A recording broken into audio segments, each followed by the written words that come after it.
Tell us about your experience of being spiked. Yeah, so it was just after lockdown when restaurants started to reopen. I went out for lunch with my friends. It was a very small group of us, obviously, because of the rules. 1 minute, perfectly fine. The next minute, I turned around to my friends and said, I don't feel very well. Went to the toilet. I'd locked myself in a cubicle and I never came out until my friends realised I was missing. Picked their way through the cubicle, found me unconscious, wedged between the door and the toilet. Wasn't breathing, lost control of all my bodily functions, and my eyes were rolling back into the back of my head. So they'd phoned for an ambulance. And what happened when presumably you were taken to hospital? Did the paramedics consider the fact that you had been spiked, or did they think perhaps it was something else? The first thing that they'd said to my friends was that I was drunk and I needed to go home and sleep it off. But the fact that I was unresponsive, like you couldn't speak to me at all, and I'd lost control of all my body, that my friends would refuse. And like one of my friends that was there is also a doctor herself. So she was like, I'm refusing for you to take her home. You need to take her to the hospital. Did you report it to the police, Sharon? No. Why? So the fact that, you know, emergency services are there to design to protect people in their most vulnerable situations, and I didn't feel like that I was being believed by paramedics.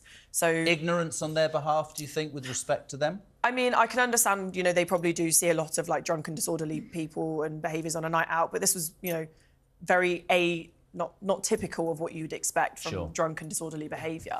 And also, can I just say, this is about 3 years ago. Yeah. I know that in 2021, the Metropolitan Police's advice on their website was that if you believe you've been spiked, you should go home and wait until you feel better, or the advice was to tell a friend and ask them to stay with you until you recover. That guidance, thankfully, has now changed. Yeah. But a few years ago, it really was just the case that it was like, oh, if you've been spiked, well, I'm sorry, but just go home and sleep it off. Yeah, so I actually, when I got discharged from hospital, I was on my own in A&E because COVID, like, nobody was allowed in.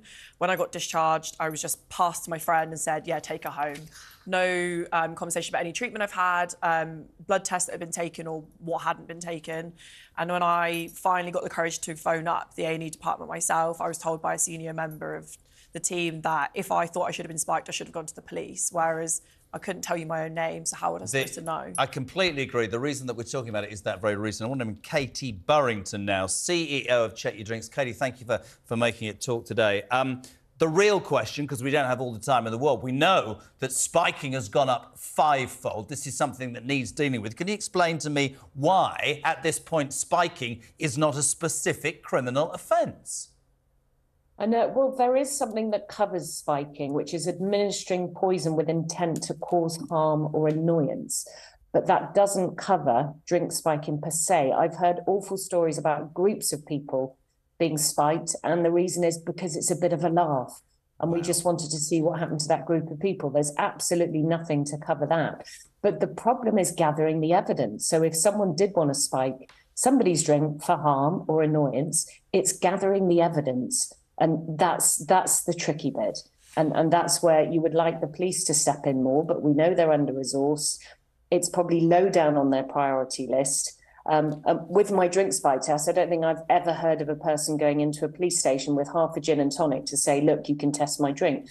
That's just not going to happen. We need blood tests, we need urine tests, and blood tests are expensive. So again, I've spoken to medical staff as well, and they said, I've seen so many young girls between the ages of 16 and 25, all with the same sort of symptoms that you've been talking about with drink spike, where they've projectile vomiting, they've passed out, they've lost the use of their arms, legs, they look slightly yellow. And literally they are you okay? I don't think you're going to die. Go home. There's been no blood test. There's been no urine test. Is there a belief or an understanding amongst government and people that this does need to change? I mean, presumably you could use CCTV as well. This can't be allowed to continue. Do you both think that this will change, Sharon? I mean, just bringing you back in? I mean, I've been talking about it for 3 years and I've not seen any significant amount of change apart from the fact that every time we come to party season, it gets re-brought up into the news cycle. I mean, I've been told by a member of government that there is no appetite to create a standalone spiking offence. Wow. And, you know, I've had 1,500 people come to me with stories. Actually, that was in the first 3 months of me talking about this. We're probably now going over 2,000 people coming to me with stories. So I can tell you there is 100% appetite for proper piece of legislation to protect victims. Absolutely.